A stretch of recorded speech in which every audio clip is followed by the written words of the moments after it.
Hi friends, good morning. कैसे हो आप सभी लोग। अभी मैंने नाश्ते में बनाई है ये लैया फ्राई की है और चाय बन गई है। पापा की चाय दे के आई हूँ। वो पापा शुगर के पेशेंट हैं, इसलिए उनको बिना चीनी की मैंने चाय बना के दे दी है। ये रहा पापा की चाय वाला अत्ता और यहाँ पे ये मेरी चाय, हम सब लोग चाय है वो बन गई है। तो फटाफट छानते हैं और फिर सबको देते हैं। और ये लैया है, आज वो खाएँगे। एंड आज हमारे जो चाचा जी हैं, चाचा ससुर जी, उन्होंने ब्रेड और बटर का प्रोग्राम रखा हुआ है। ब्रेड बटर एंड छाछ कानपुर का जो फेमस नाश्ता है, जो कानपुर के होंगे वो जानते होंगे। ब्रेड बटर एंड छाछ का जो नाश्ता होता है वो उसका प्रोग्राम रखा है। तो वो लेने गए हैं सामान, तो वो लेकर आएंगे। तो दोनों चाय वाय तो पी लें, है ना। तो चलिए आज का व्लॉग स्टार्ट करते हैं।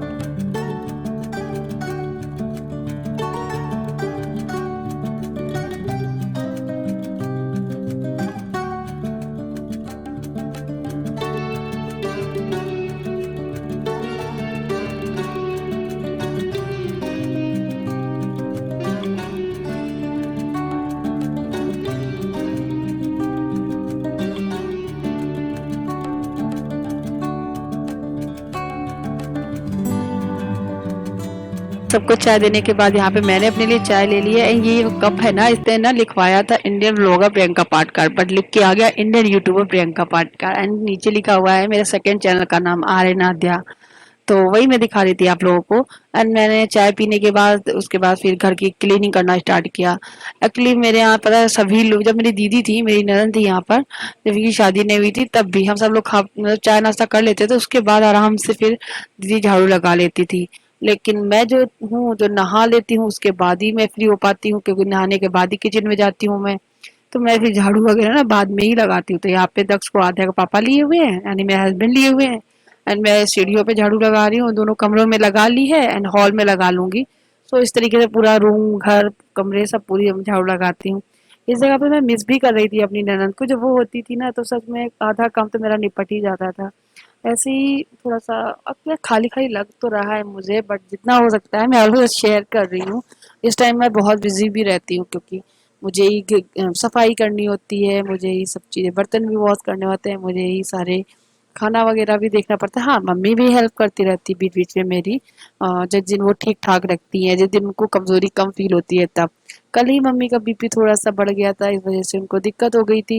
लेकिन हाँ, अभी वो ठीक है, थोड़ा सा ऊपर नीचे हो जाता है। कैसी सास बहू है, कभी बहू का लो हो जाता है, सास का हाई हो जाता है। मुझे थोड़ा बीपी लो की प्रॉब्लम है, लेकिन मैं अपने आप को थोड़ा सा मैनेज करके रखती हूँ। जैसे ही मुझे लो की प्रॉब्लम होती है तो वैसे ही मैं मतलब कुछ घोल के पानी नमक सब मिक्स करके पी लेती हूँ, या फिर कॉफी बना के पी लेना, या चॉकलेट रखी हो वो खा लेना।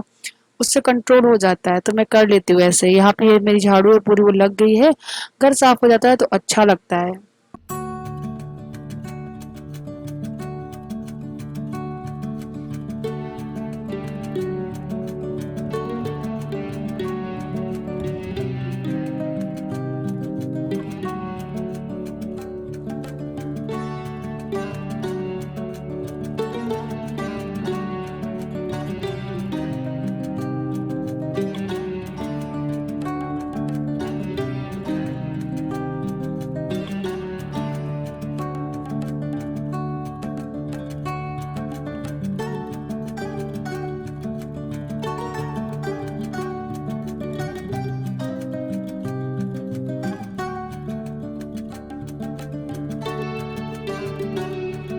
मैंने बताया था ना आपको कि मेरे जो चाचा ससुर जी हैं, जिनका ढाबा है, उन्होंने ना इस टाइम तो बंद पड़ा हुआ है सब चीज़ें, तो वो घर पे ही है। लॉकडाउन में सभी लोग घर पे हैं। एंड यहाँ पे ना ब्रेड बटर का इंतजाम हो गया था, तो ब्रेड बटर लग के आ गए हैं। चाचा जी ने ऊपर ही भेज दिया हम लोगों के लिए। एंड छाछ है गिलासों में, तो वो, और ये जो छाछ वाला मसाला होता है वो अलग आता है। तो जब मैंने पहली बार ये वाला छाछ पिया था, बिकॉज ब्रेड बटर तो मैंने बहुत खाया है, लेकिन ये जो छाछ वाला है ना, ये कम पिया है, मतलब पिया ही नहीं है। इस टाइप वाला जो मसाला वो आता है, तो अच्छा लगा, बढ़िया लगा। और आप लोग बताना कानपुर से जो लोग हैं होंगे ना, वो लोग ये जरूर पीते होंगे। एंड यहाँ पे मैं भी आ गई हूँ। बुला रहे थे सब लोग, जल्दी से आ जाओ, ये मेरे दोनों देवर जी हैं, ये मम्मी भी आ गई मेरी, देख लीजिए मेरी मम्मी कैसी है सासू माँ। ठीक है, कभी एकदम से वीक हो जाती है, कभी ठीक रहती है, उनको बीपी हाई की प्रॉब्लम है, इस वजह से थोड़ा सा हो जाता है उनके साथ। और टेंशन भी काफ़ी चीज़ें ले लेती हैं, कभी कुछ सोच लेती हैं, कभी ये कोरोना वायरस इतना फैला पड़ा हुआ है, टीवी में कुछ सुन लेती हैं, मोबाइल में कोई न्यूज़ देख लेती हैं, उससे थोड़ा सा वो टेंशन ले लेती हैं। मैंने बोला है, नहीं आप टीवी में ये सब चीज़ें सुनोगी, ना ही आप मोबाइल में देखोगी। तो ना थोड़ा सा मैंने भी डांट के कह दिया मम्मी से कि सासू माँ से मैंने कह दिया डांट करके, नहीं आप कुछ मत देखोगी, कोई टेंशन नहीं लोगी, और बस चुपचाप बैठो, कुछ नहीं करना है आपको। लेकिन वो कहती हैं कि हाथ पैर नहीं चलेंगे तो कैसे काम बनेगा, फिर वो कुछ ना कुछ चुटर पुटर करने ही लगती हैं, नहीं कुछ तो कहीं कोई चीज लेके बैठ जाएंगी। अब वो उनका काम है, लेकिन मेरा तो काम है ना कहना कि मम्मी आप बैठो आराम करो, अब मैं हूं ना करने के लिए। तो वही है, ये देखिए मेरी फैमिली, हम सब लोग खा पी रहे हैं आराम से। तो फिर मैं आ गई थी, देख को नहला के ले आई थी, और मैं यहाँ पे ऑयल लगा रही हूँ उसको। बहुत शरारती हो गया है, मालिश कराता ही नहीं है, लेकिन अब करना तो पड़ेगा, बच्चा एक सारा दिन चलता रहता है, दौड़ता रहता है, तो उसके पैर बहुत दर्द होते हैं, रात में फिर पैर पटकता है, रोता है, चिचिड़ाता है। तो जिद करके मुझे भी उसकी मालिश वगैरह तो करनी ही पड़ती है। यहाँ पे मैं नारियल के तेल से मालिश कर रही हूँ उसकी। तो मसाज करने के बाद बच्चा थोड़ा सा रिलैक्स फील करता है, और फिर सो भी जाता है आराम से। एंड आजकल मेरे ब्लॉग्स में कुछ खास वैसा रूटीन तो नहीं समझ में आएगा आपको, मुझे जो समझ में आ रहा है मैं शूट करती जा रही हूँ, जैसा मैं रह रही हूँ, जैसा मैं कर रही हूँ। आप लोग बताना आपके घर में क्या हाल चाल है। मेरी सासू माँ के लिए काफ़ी कमेंट आए थे कि हाँ वो वीक हो गई है, कमज़ोर हैं। जी हाँ, थोड़ी सी कमज़ोर हो गई हैं, लेकिन एक वो होता है ना, बच्चे अब घर में आ गए हैं ना, तो उनका भी मन लग जाएगा, तो वो भी अब खुश रहने लगेंगी, बच्चों से थोड़ा घर भरा भरा भी लगता है। एंड यहाँ पे मैं भी अपने काम में बिजी रहती हूँ, जितना मैं वहाँ पे फ्री रहती थी, मोबाइल चलाना, कोरोना के सारे केसेस कितने बढ़ रहे हैं, कितने घट गए, ये सब चीज़ें देखना, एंड और भी यूट्यूबर्स के वीडियोस देखते रहना, बहुत सारी चीज़। अब यहाँ पे क्या है, मेरे पास फुर्सत ही नहीं है, तो मैं अपने ही कामों में बिजी रहती हूँ। और उसके बाद फिर मैंने अदक्ष को सुला दिया था, और आध्या ये देखिए पाप अपनी दादी का मोबाइल ले आई है चलाने के लिए थोड़ी देर। और आज मैंने सोचा है अपनी इस अलमारी को अच्छे से ऑर्गेनाइज करूँ। बहुत टाइम से मैंने नहीं की, मैं बहुत टाइम क्या बताऊँ, साल हो गए हैं मैंने अपनी अलमारी को खुद से कभी क्लीन किया ही नहीं। आ, मैं सच बताऊँ तो शायद 3 से 4 साल तो हो ही गए होंगे। 3 साल 3 साल तो मान ही लो, हो ही गए होंगे कि मैंने इस अलमारी को अपने हाथों से नहीं ठीक किया है। क्योंकि जब भी आती थी दीदी यहाँ पे इसको अपने तरीके से करके रखती थी, क्योंकि वो भी है तो वो भी अपने एक तरफ अपने कपड़े रखती थी, कुछ मेरे कपड़े यहाँ के रखे हुए हैं वो भी रखे रहते थे। सो आज मैंने फाइनली पूरा खाली कर दिया है इसको, और खाली करके फिर से पूरा ऑर्गेनाइज करके सही से लगाया है, बेकार की रफली चीज़ें जो हैं वो हटाई हैं, और अपना जो बैग जो मैं लेकर आई थी उनको भर के रख रही हूँ मैं सही से।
पे कुछ कपड़े हस्बैंड जी के थे जो कि पुराने थे। तो मैं इनसे ये कह रही थी अगर आप पहनो तो ठीक है, नहीं तो किसी को दे दो, किसी के काम आएंगे। फिर यहाँ पे बहुत सारे कपड़े निकाले जो कि मेरे हस्बैंड के काफ़ी छोट नए ही थे लेकिन टाइट हो जाते हैं, तो इस वजह से वो हटाने पड़े।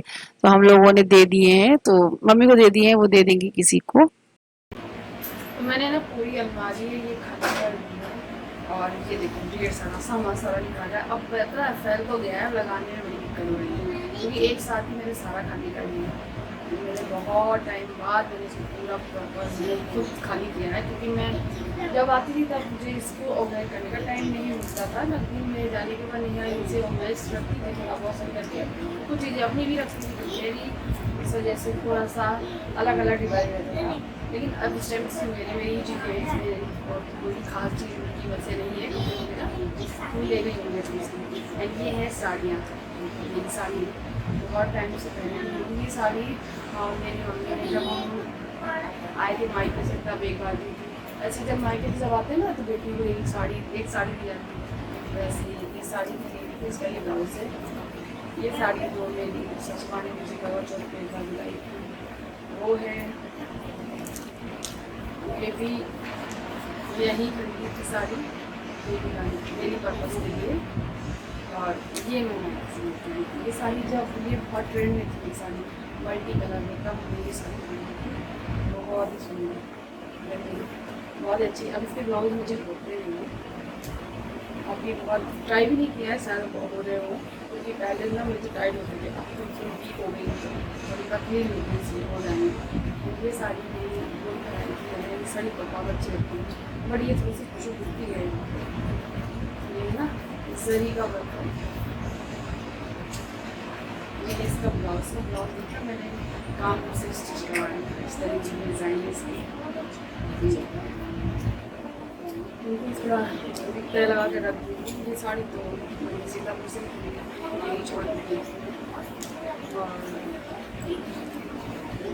और बस यही डेली वाली साड़ी है जो मुझे ये साड़ी साड़ी यहाँ पे पूजा वगैरह होना था ना, इस वजह से मैं यही पहनूँगी इसको, इसलिए मैं छोड़ रही हूँ। लेकिन इस टाइम तो कपड़ा है की वजह से। चलो अब मैं सूट है एक फूल लगा लूँगी, साड़ी एक कॉर्नर पे लगा दूँगी, साड़ी इसे कंपनी के लगा दूँगी और एक हाथ में रक्स और आटा के लगा दूँगी ताकि रोज़ डेली बैग से कपड़े ना निकालने पड़े। ठीक है, चलिए शुरू। फ्रेंड्स यहाँ पे जितनी भी साड़ियाँ हैं मेरी नई डेली वाली, सो मैं सबको अलग अलग करके रखती जा रही हूँ। तो इन साड़ियों को अलग अलग इसलिए मैनेज कर रही हूँ क्योंकि मुझे अलग अलग ही सेट करके रखनी है और डेली के निकालने के लिए अलग। और पहले ना ये हैंगर में साड़ी थी, तो अब मैं सूट को हैंगर में लगाऊंगी, साड़ियों को नीचे रख दूँगी क्योंकि गर्मी बहुत पड़ रही है। सूट मैं पहन लेती हूँ, कभी कभी साड़ी भी पहन लिया करूँगी। सो यहाँ पे मैं वही लगा रही हूँ। एंड यहाँ पे देखिए जो भी मेरे ब्लाउज हैं, मतलब सब चीजें एक साथ करके रख रही हूँ। इधर उधर पड़े हुए थे ब्लाउज कहीं और, साड़ी कहीं और, कुछ मैनेज ही नहीं था। सो मैंने आज सब सही से मैनेज किया है, पूरी अलमारियों में ठीक से सामान लगाया है। हस्बैंड के कपड़े, दीदी के 2-3 चीजें थी, दीदी का एक लहंगा भी यहाँ रखा हुआ है, उसको भी अच्छे से तय लगाकर एक जगह रखना। चूड़ी कंगन थे, पर्स वगैरह थे, उन सबको अच्छी जगह से सही जगह पे रखना। ये सारी चीजें मैंने मैनेज की थी। आगे वीडियोस में मैं आप लोगों को दिखाऊंगी कि मैंने किस तरीके से इसे मैनेज किया है। सो मेरा वीडियो बहुत लंबा हो रहा था तो मैंने सोचा इस वीडियो को सेकेंड पार्ट में कर लेते हैं। सो आप लोग भी बोर नहीं होंगे, तो मैं इस वीडियो को यही एंड करती हूँ। आगे का वीडियो अगले पार्ट में आपको देखने को मिलेगा। And thank you so much मुझे इतना प्यार देने के लिए, इतना स्नेह करने के लिए। Thank you so much. Please मेरे वीडियो को लाइक शेयर एंड सब्सक्राइब जरूर करें मेरे चैनल को। मिलते हैं नए वीडियो के साथ में। Bye bye.